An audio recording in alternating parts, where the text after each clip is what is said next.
اور آپ جانتے وہ کیس عدالت میں ابھی بھی موجود ہے. وہ جو ملک سے بگاڑا ہو گیا, وہ ایک موٹا سا لڑکا تھا, کیا نام اس کا مجھے نہیں نہیں وہ تو اور تھا نا, وہ تو بہت موٹا ہے. گل ہے کوئی, وہ پہلا, چونکہ میرا اپنا نام ہے اس لیے میں نہیں لے رہا. تو وہ کیس میں کہتا ہوں آج فیصلہ کر دیں اس کیس کا وہ جج, میں منت کروں گا فیصلہ کر دیں. خدا نخواستہ ایک دہلے کی کرپشن میرے خلاف ہو جائے تو میں سارے اپنے کاغذات نامزدگی واپس لے لوں گا. اور اب یہ موازنہ ہو گیا کراچی اور لاہور کا. اگر خدا نخواستہ یہ صورت گری لاہور میں ہوتی تو میں بلاول بھائی کو کہتا آئیں میرے حلقے لڑنے, میں الیکشن چھوڑ دیتا ہوں.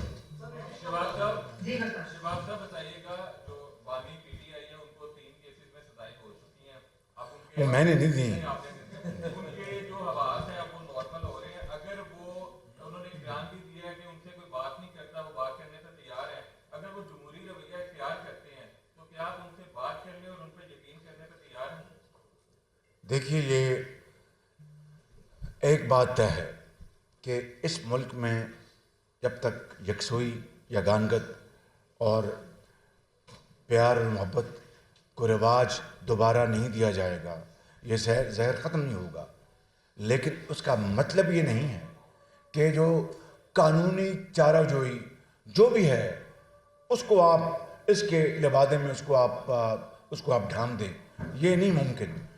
جو بھی ہے میں ہوں, یہ ہیں, خدا نہ خواستہ کوئی اور ہے. اگر قانون کے سامنے کھڑا ہونا ایک بڑی احترام کی بات ہے. ایک بات. دوسری بات, اذان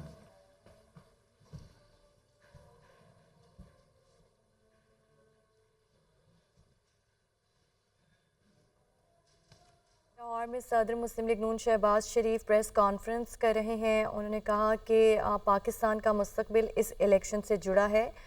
اذان کا وقفہ ہے, ابھی پریس کانفرنس ان کی جاری ہے. اور لاہور میں صدر مسلم لیگ نون شہباز شریف کی پریس کانفرنس جاری ہے.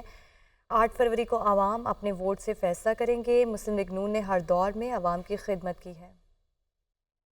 الحمدللہ, اور میں اس لیے نہیں کہہ رہا کہ وہ میرے بڑے بھائی ہیں, الحمدللہ ان میں اتنی انکساری ہے, ملک کا درد ہے. 21 اکتوبر کو انہوں نے کہا تھا کہ میں آیا ہوں اپنے سب ماضی کی تلخیاں بھلا کر آیا ہوں, اور میرا کسی سے کوئی جھگڑا نہیں, اپنا مقدمہ میں اللہ پہ چھوڑتا ہوں. میں سب سے مشاورت کر کے میں اس قوم کے زخم پر مرہم رکھنا چاہتا ہوں. یہ بات بالکل بنیادی ہے, اس میں کوئی دو رائے نہیں. لیکن میری گزارش آپ سے یہ ہے کہ میں نے ایک واقعہ تو آپ کو سنا دیا, جب میں نے مساق معیشت کی بات کی, پایا حقارت سے ٹھکرا دیا گیا. جب ہم نے بات کی کہ آئیں کووڈ کے اوپر اکٹھے بیٹھیں, میں لندن سے آیا, اپنی تقریر کر کے چلے گئے. جب میں نے پوچھا کہ جناب کہاں ہیں وزیر اعظم, ان کو بڑا ضروری کام پڑ گیا. میں نے کہا کووڈ سے بھی زیادہ کوئی ضروری کام تو ہمیں کاہے کے لیے بلایا تھا. جب ہندوستان نے پاکستان پر حملہ کر دیا فروری 2019 میں, ہم سب اپنا جبر کر کے آئے, کوئی بات نہیں, یہ ملک کی بات ہے, یہ پاکستان کی سالمیت کی بات ہے. اگر ہمیں ذلیل کیا گیا ہے, بڑی شدید ہم پر رقیق حملے کیے, کوئی بات نہیں, ملک کے لیے ہم اکٹھا بیٹھیں گے.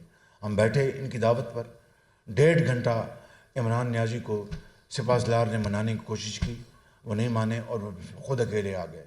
تو آپ کس سے بات کر رہے ہیں؟ فیٹف پہ بڑا تعاون. فیٹف کے اوپر ہم نے بے پناہ ہم نے تعاون کیا. یہ بات ہمیں پتہ تھا کہ کریڈٹ فائن کن کو ملنا ہے.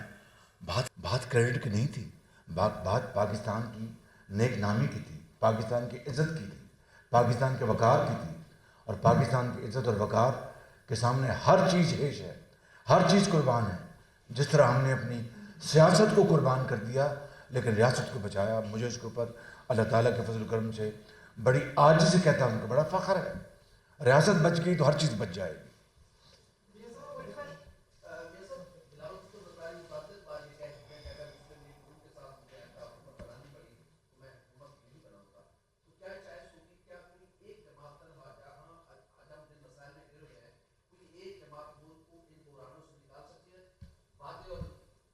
تو ہم نے ان کو کب کہا کہ ہمارے ساتھ حکومت بنائیں گے؟ یہ تو مفروضے کی بات ہے نا, ہم نے تو, آپ مجھے بتا دیں ہم نے اس کو بات کی ہے.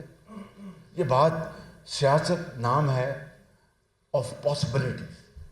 تو اگر ایک کلیئر مینڈیٹ 8 فروری کو عوام دیتے ہیں, جو کہ مجھے لگ رہا ہے ان جلسوں کے بعد, تو انشاءاللہ یہ پاکستان کے لیے بہت بڑی ایک اللہ کی رحمت ہوگی. اگر کلیئر مینڈیٹ نہیں آتا تو پھر بیٹھ کے سوچیں گے انشاءاللہ.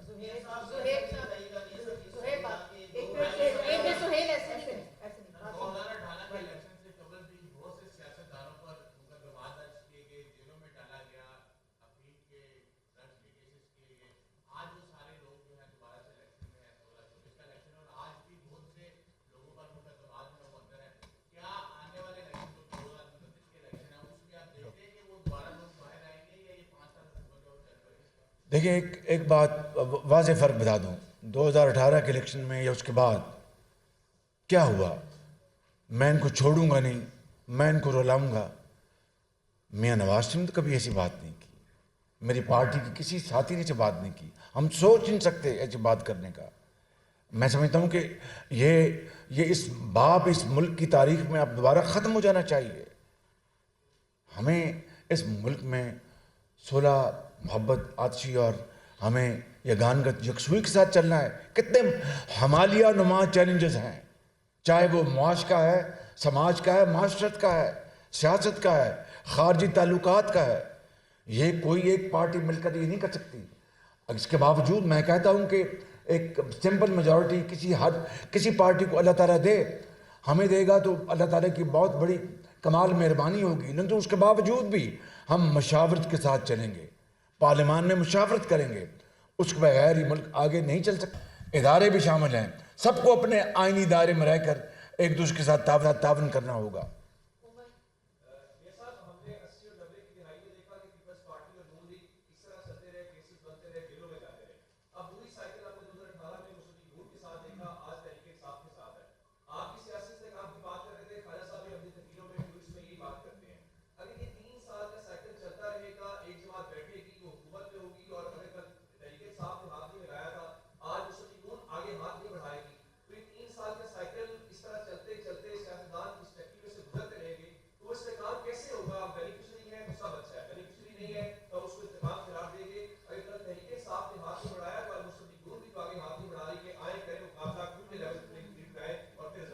نہیں, میں یہاں پر یہ لگاٹے بیچ رہا ہوں, یہی تو میں نے بات کی آپ سے کہ بھئی محبت اور خود اور یکسوئی کو آگے لے کے چلیں. ایک بات. دوسری بات یہ ہے کہ یہ جو بات آپ نے جو کی ہے, یہ واقعات ایسے ہوئے. مجھے آپ بتا دیں کہ نواز شریف کے دور میں 2013 سے لے کے 18, میں بالکل بلا خوف تردید بات کر رہا ہوں, انتہائی عاجزی سے. وفاق پہ ہمارا مینڈیٹ تھا, پنجاب میں مینڈیٹ تھا. کیا کوئی ایک سیاسی قیدی کو آپ نام لے دیں مجھے تو میں اپنی غلطی تسلیم کر لوں گا. ایک سیاسی قیدی. اسی روایت کو ہم نے آگے لے کر چلنا ہے.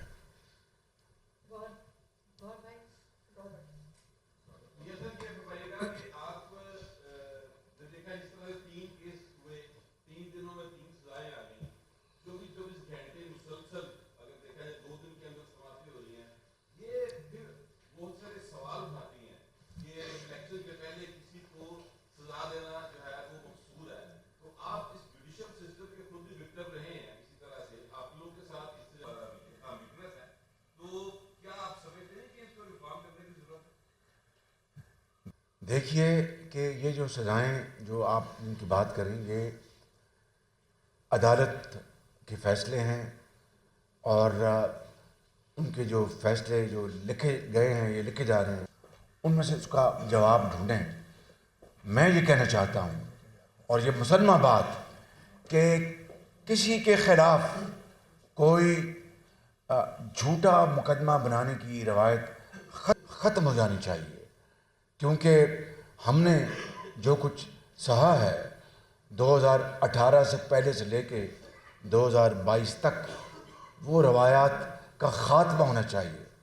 لیکن میں نے جو اپنے ابتدائیے میں جو آپ کو حقائق بتائے ہیں, اس سے ہٹ کر یہ اگر میں کہوں تو کیا یہ حقیقت نہیں ہے کہ خانہ کعبہ کے ماڈل کی گھڑی کو بھیجا گیا اور وہ اسلام آباد کا دکاندار جس کی رسیدیں کئی ہفتے دکھائی جاتی رہیں بالآخر وہ جھوٹی فراڈ ثابت ہوئی، اور ایک دبئی کا کوئی دکاندار ہے اس نے ٹی وی پہ آ کے دیکھا، میں نے بھی دیکھا تھا، آپ نے دیکھا ہوگا، میں نے یہ $2 ملین میں پتہ نہیں کتنے ملین ڈالر میں یہ گھڑی خریدی، اور پھر اس کی جو تخمینے لگے، ایک بات پھر ڈیکلیریشن نہ ہونا، مگر سب سے بڑا میں سمجھتا ہوں جو المیہ ہے کہ اگر ایک صاحب کہیں کہ $300 ارب اس ملک سے چلا گیا ہے،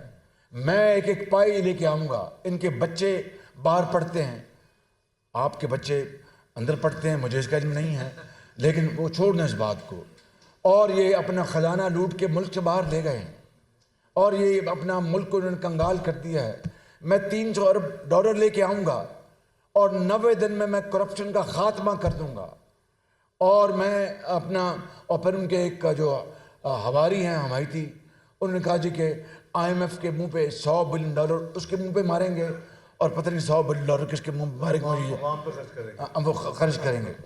مجھے بتائیں آپ کا کیس میں گرامی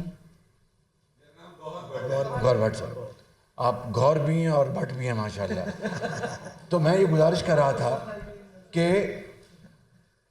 یہ وہ معاملہ ہے کہ وہ تو دور کی بات ہے، ایک دھیلا بھی آنا جو £190 ملین نیشنل کرائمز ایجنسی نے، جو پر ان کی سٹیٹمنٹ آئی کہ یہ پیسہ ہم پاکستان کے خزانے میں جمع کرا رہے ہیں، وہ پیسہ کہاں گیا، وہ کس اکاؤنٹ میں گیا، کابینہ سے بددیانتی کس نے کروائی، بند لفافے کے اوپر فیصلہ کس نے کروایا کابینہ سے، اپنا جبرن، وہ بند لفافے میں کوئی بھی چیز ہو سکتی تھی، خدا نخواستہ کشمیر کا سودا ہو سکتا تھا، خدا نخواستہ ہمارے پانی کا سودا ہو سکتا تھا، خدا نخواستہ اللہ معاف کرے میرے منہ میں خاک، ایٹمی طاقت کا وہ خاتمہ ہو سکتا تھا، سودا ہو سکتا تھا۔